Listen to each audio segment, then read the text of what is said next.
I'm not going to, regardless of what Representative Hanks said or didn't say, I didn't take it personal, and he's not here to defend himself. I think he did a great job up there considering the circumstances, and I hope he continues to do a great job next year. Yep.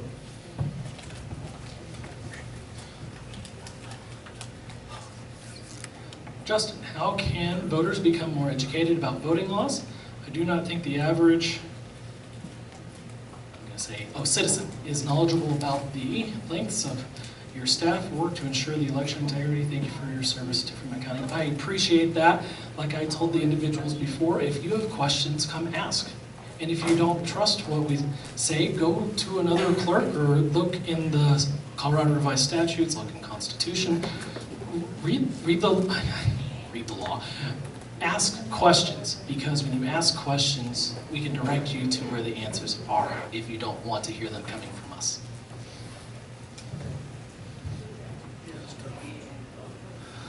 To read? When you go to a healthcare center, okay. That is not what I thought that said, sorry. When you go to a healthcare center, do you request what? Or yeah, that says request the people there. Barb, is this yours? No. Okay. So when we go to healthcare facilities, we actually have a list of individuals who are in the healthcare facility. We actually check their voter registration, and because when you're in a healthcare facility, you get to vote at your address that you claim, not necessarily the healthcare center. So we have those lists to verify their eligibility, and then we go and we give them the ballot that is theirs. If they refuse to vote, we have bipartisan, but that's why a staff and bipartisan teams go. If they refuse, then they refuse, and we know that. If they request to vote, we give them the ballot. That's why we're there. We're there to help, to allow them the ability to vote because they earn that right. Is that question asking whether you check their ID or not? No, possibly or not? If it does, it doesn't say that. Okay, I didn't know if that's what this was inferred or not. I thought it meant, did you go in and request those people to talk to them? Well, Good answer anyway. Thank you. what we have here is the last card. That's the last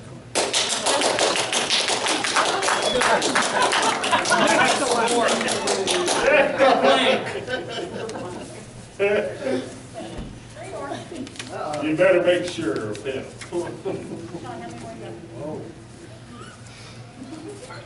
How frequent are voter rolls cleaned up in Fremont County? We do it daily.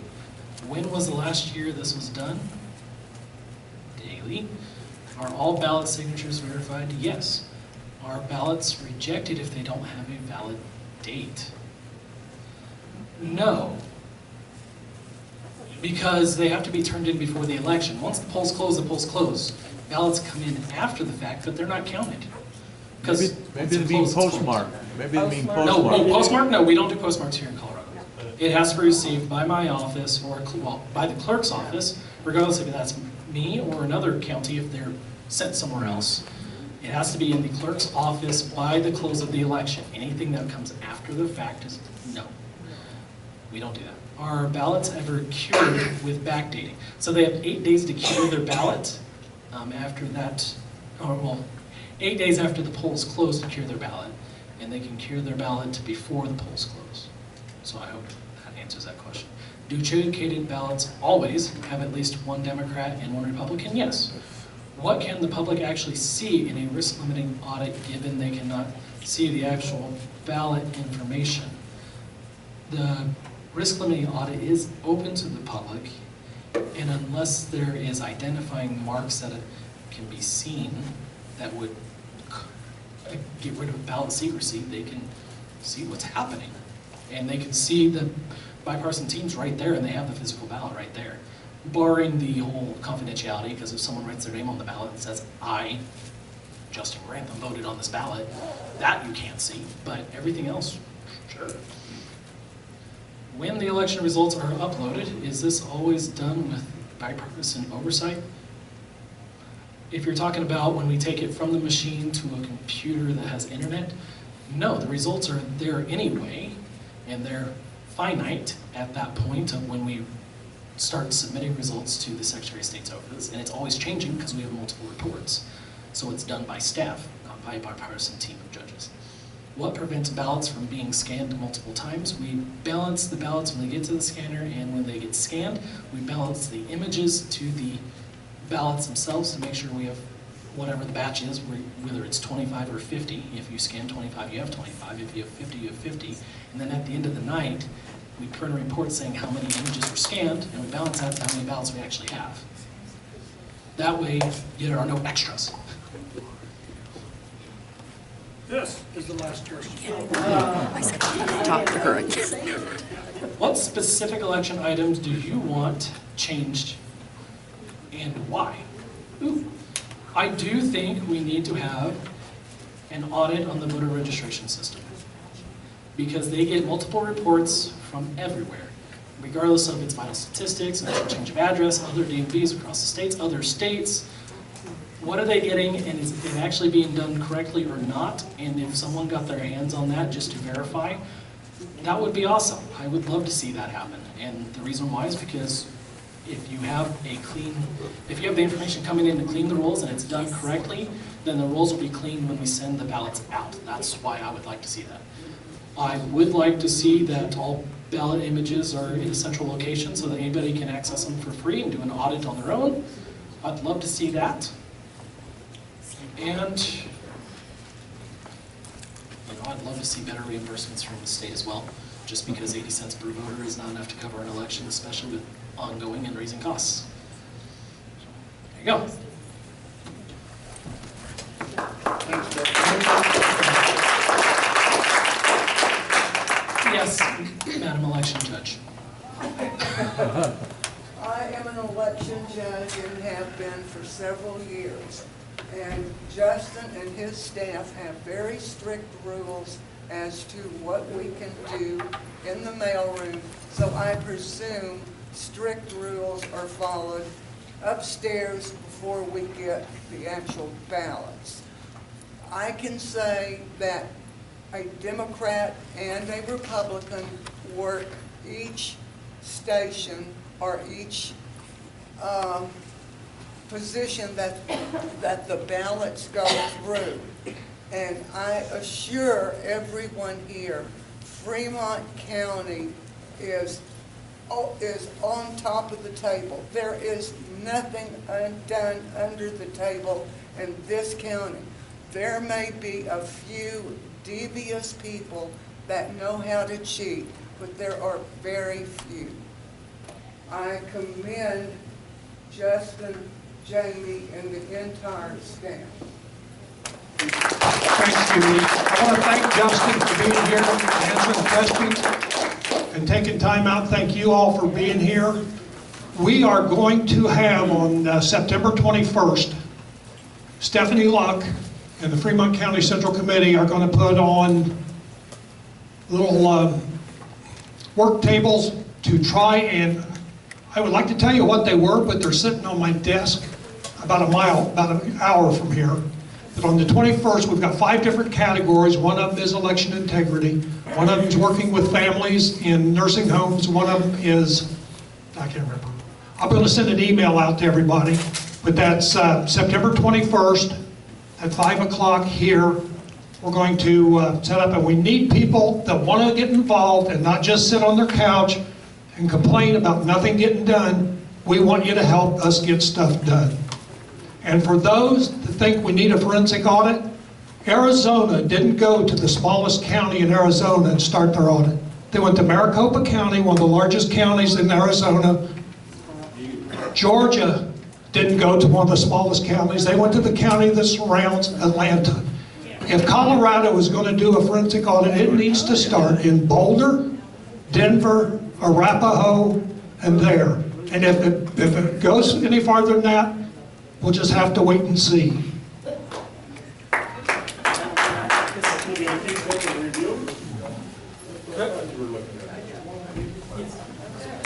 Could I just ask, first of all, I'm not from Fremont County. I was invited to come down, and I appreciate the opportunity.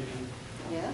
Are you interested in having a real, actual discussion, not a moderated one where you cut off the questions, but one where people who actually know what they're talking about these systems and about the procedures and rules, can ask questions and then respond to the statements being made? I probably came across 40 or 50 statements that I know to be inaccurate. And we can start anywhere you like. I mean, I can start with the security of the score system or who has the ballot signatures. I mean, Rundeck has access to the ballot signatures, or you couldn't do signature verification on their machines. So to say nobody else has the signatures, if they've got the ability to print ballots and ballot envelopes, which they do, and if they have the ability to access the signatures from SCORE, which they do, and if SCORE has been accessed from overseas, which it has, we have the IP addresses from a CORA request to prove it, then why would you think, for example, that the ballot signatures or the ballot envelope signatures are proof that they're authentic ballots? And if you have the video of all the ballot drop boxes, but you haven't reviewed all the video of the ballot drop box, what safeguard does that provide? And if you have the ballots as a safeguard against miscounts, and you've never reviewed all the ballots, then what safeguard does that provide? I mean, I've got a lot of them, and I'd be happy to have the discussion with you. I'm afraid you have been desperately misled. I don't think all those talking points were your talking points, but I find this everywhere, and we found it, we had a brief discussion up at the Republican Study Committee hearing up at the Independence Institute. That was also cut off by the nature of the forum. Do you want to have a discussion? And it also, last question, have you ever asked your constituents if they want a forensic audit? Because I understand your perspective, sir. And I don't disagree that if there's fraud to be found, you're going to find more of it in bigger counties and less of it in lesser counties. And by lesser, I don't mean, I just mean smaller population. I like being out in the city myself. But you can't expect them to do it if you're going to endorse the systems and say it's all secure. You can't expect any other county to do it. It's got to start somewhere. I don't understand the basis of your certainty about it when a forensic audit, a full independent forensic audit of the ballots, ballot envelopes, machines, the risk limit audit, and SCORE has never been done in the state. All these systems have been put in place, and we have been assured by people who don't know the difference between a login and a log that the systems are secure. They're not. I'm certain they're not, based on my background, and any cyber pro you ask who's familiar with it will tell you they're not. And I don't, I'm not trying to railroad you or bombard you with information, but we can talk about it from soup to nuts. I'm afraid there's a lot of information that you have been misled with, in particular through the Colorado County Clerks Association and who they're connected to, and I can explain exactly why if you're interested. So my question for you is, do you want to have a real discussion about it? Do you want to be informed? So last time I was around you, Mr. Smith, you threatened somebody in front of me. That's a lie, Mr. Is Grantham. it? It It's is absolutely a recorded, lie. So go read your statement. Do you want to take this outside? You're calling me a liar. I didn't say you want to take it outside. I said you call me a liar. That's going to be a problem, and we're going to address it, Mr. Crane. That's what I said. So the assertion that I threatened anyone is a bald-faced lie. Okay. And if somebody repeats it again, I will sue them for slander. Okay. That includes you. Thank you. But also, If you have proof, please bring that forward. okay. But Also, you can ask Mr. Hanks, since you have a high opinion of him, and you can ask Senator Lundberg, since he's obviously on the up and up. I threatened no one. That's a lie, and it's been repeated, just like the assertion that USCIP is somehow associated with QAnon. I've about had enough to hear with the false assertions. and also, if people were really interested in election fraud in this county, they are more than welcome to come to my office and talk to me about it. Absolutely, they're more than welcome. And do what?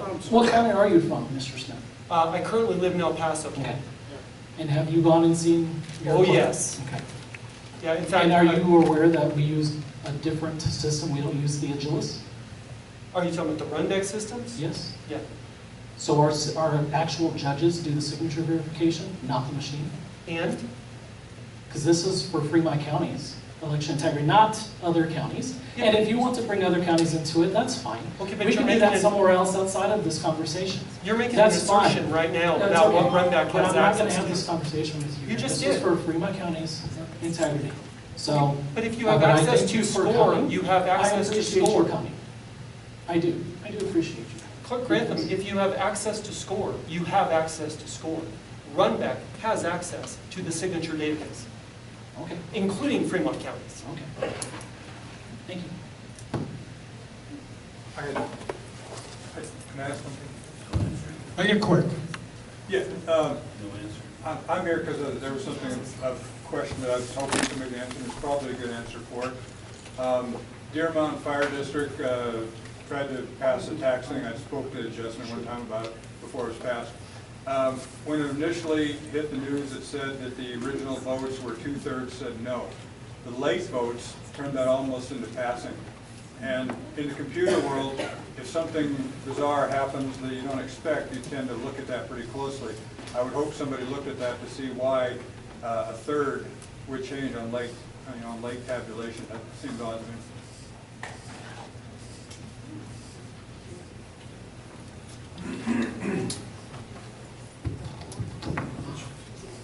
I'm not gonna presume, but I do want to say that Deer Mountain uses that Cotopaxi Dropbox, and a majority of ballots would probably come from that specific area. And considering how far it is away, that may account for what you're saying, but without. I have a lot of stories. Yes, Director of Elections. I can probably answer that one for you. It's property owner ballots. So special districts are required to mail ballots to property owners Okay. that own property here and live somewhere else and are registered somewhere else in the state of Colorado. They cannot be counted until after we count every other election ballot that's through the state system. So Okay. they are held out till the end.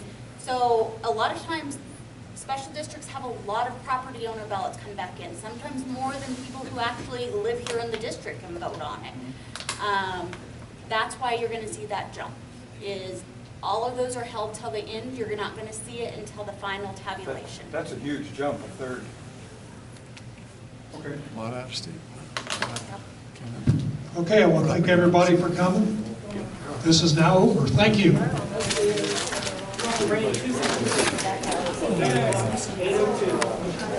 All right.